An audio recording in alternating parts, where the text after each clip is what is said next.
हरे कृष्णा, राधे राधे। आज इस वीडियो में हम निर्जला एकादशी की कथा सुनेंगे। मेरे बहुत सारे फ्रेंड्स की रिक्वेस्ट थी कि मैम आप एक बार कथा ज़रूर सुनाएं, तो इसलिए आज इस वीडियो में हम उनकी कथा सुनेंगे निर्जला एकादशी की। तो यदि आप मेरे चैनल पर नए हैं या अभी तक आपने मेरे चैनल को सब्सक्राइब नहीं किया है तो प्लीज़ मेरे चैनल को एक बार ज़रूर सब्सक्राइब कीजिएगा, बेल आइकन को भी प्रेस कीजिएगा जिससे कि नई नई नोटिफिकेशन आपको मिलती रहे।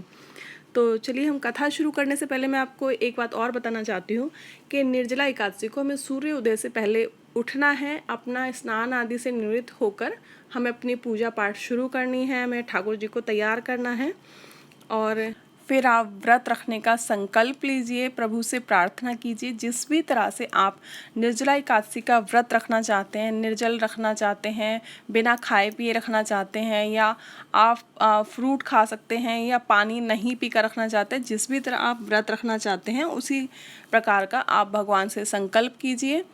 और उसके बाद आप एक घड़ा भरकर, अगर घड़ा ना हो तो आप कलश भरकर रख सकते हैं। और फिर जब द्वादशी होगी तो हमें जब व्रत का पारण करना होगा वो घड़ा या कलश हमें ब्राह्मण को दान देना है। उसके साथ आप कोई कपड़ा रखिए और थोड़ी बहुत जो भी आप दक्षिणा रखना चाहें, आप वो दक्षिणा आपके अपने ऊपर है, आप जितनी रखना चाहें आप उतनी दक्षिणा रख के आप किसी भी ब्राह्मण को मंदिर में जाके वो दे दीजिए। और उसके बाद आप किसी भी ब्राह्मण को, किसी भूखे व्यक्ति को खाना खिलाइए। पशु पक्षी हो उन्हें भी खिला सकते हैं, कोई जानवर हो उन्हें भी खाना खिला सकते हैं। उसके पश्चात आप अपना भोजन ग्रहण कीजिए। द्वादशी के दिन की ये मैं बात बता रही हूँ। तो चलिए अब हम कथा शुरू करते हैं। तो एक समय की बात है कि भीमसेन व्यास जी से कहने लगे कि हे पितामह, युधिष्ठिर, माता कुंती, अर्जुन, नकुल, सहदेव आदि सभी एकादशी का व्रत करने को कहते हैं, परंतु मैं कहता हूँ कि भाई मैं भगवान की शक्ति पूजा आदि सब अर्चना सब कर सकता हूँ, दान भी दे सकता हूँ, परंतु भोजन के बिना नहीं रह सकता हूँ। इस प्रकार व्यास जी कहने लगे। भीमसेन, यदि तुम नरक को बुरा और स्वर्ग को अच्छा समझते हो तो मास की दोनों एकादशियाँ को अन्न मत खाया करो, उसमें उपवास रखा करो। पितामह, मैं आपसे पहले ही कह चुका हूँ कि मैं भूख सहन नहीं कर सकता, क्योंकि हमारे भीमसेन भूख नहीं सहन कर सकते थे, तो इसलिए वो व्यास जी से कहते हैं कि मैं भूख सहन नहीं कर सकता। यदि वर्ष भर में कोई एक भी ऐसा व्रत हो मैं रख सकता हूँ, सो मैं भोजन के बिना नहीं रह सकता। भोजन करने से वह अग्नि शांत रहती है, इसलिए पूरा उपवास तो क्या एक समय भी बिना भोजन के मैं नहीं रह सकता। अतः आप मुझे कोई ऐसा व्रत बताएं जो वर्ष भर में केवल एक बार ही करना पड़े और मुझे स्वर्ग की प्राप्ति हो जाए।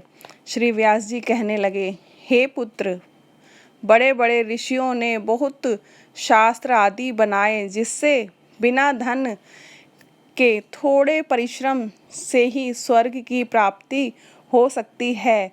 इसी प्रकार शास्त्रों में दोनों पक्षों की एकादशी को व्रत मुक्ति के लिए रखा जाता है। व्यास जी के वचन सुनकर भीमसेन नरक में जाने के नाम से भयभीत हो गए और कांपकर कहने लगे कि अब मैं क्या करूं? मास में 2 व्रत तो मैं नहीं रख सकता। हाँ, वर्ष में 1 व्रत कर सकता हूँ। अतः वर्ष में 1 दिन व्रत करने से यदि मुक्ति हो जाए तो कोई ऐसा व्रत बतलाएं।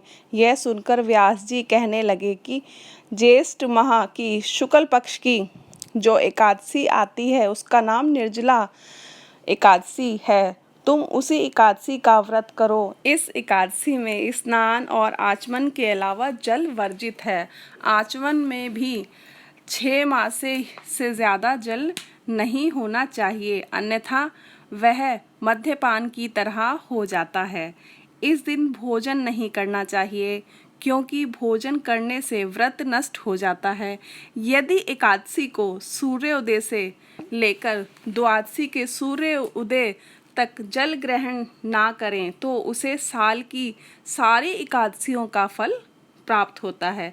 द्वादशी को सूर्योदय से पहले उठकर के स्नान आदि करके ब्राह्मणों को दान देना चाहिए और इसके पश्चात भूखे और सतपात ब्राह्मणों को भोजन कराकर या पशु पक्षियों को, कोई भी जानवर को भूखे जो हों उन्हें भोजन कराकर आप भोजन ग्रहण कर सकते हैं।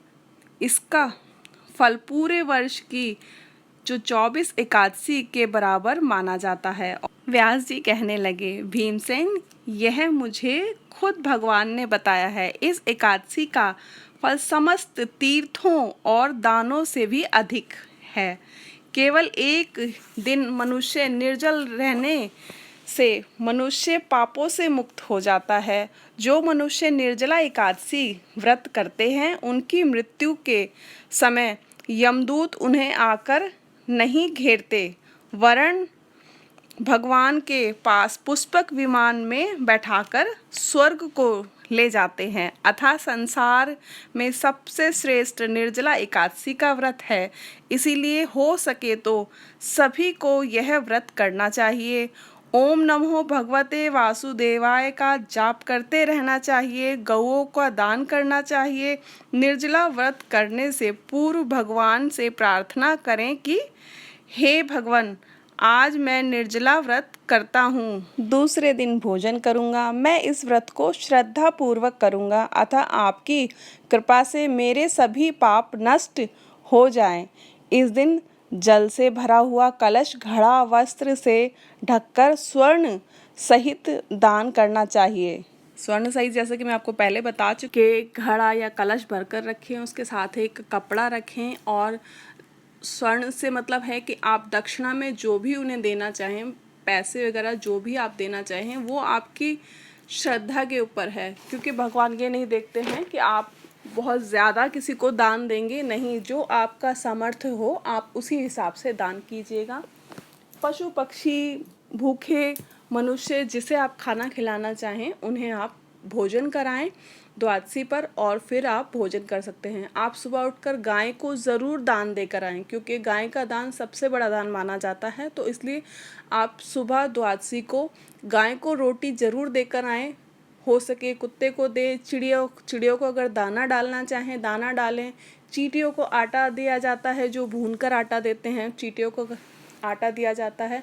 तो वो आपकी अपनी श्रद्धा है कि आप किस प्रकार का दान करना चाहते हैं, वो इंसान के खुद के ऊपर होता है।